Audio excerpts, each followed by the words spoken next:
At this point, I'm the black and white decor queen. It's something about that black and white. I just love it. It's so simple and so easy to pair with other colors. Maturing for me is disassociating cleaning with something negative or a punishment. I swear growing up, the only time I had to clean is when I was in trouble. And growing up into my adult years, into my womanhood, is something that stuck with me. But now I love to have a clean space. It just really gives me that clear mind and freedom in that space just to always be inspired and motivated. Washing clothes is so easy. It's the folding that's cut the cameras, cut the show.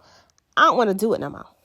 As a content creator, I'm always at home. I love being at home. I hate going outside. So it's something about having my space together that just does something to my spirit. And I had to put me first today. I never clean my bathroom or room first. It's always my daughter's room or the kitchen. So I put me first. And yeah, I got this electric spinner from my boyfriend because he likes to clean up. Why did he lose the long piece? It literally defeated the whole purpose of cleaning the shower. Now I just have to go buy a new one. Here's the final product. It looks so good in here. I have a few finishing touches I need to add to this room and it'll be complete. But I'll see y'all on the next one.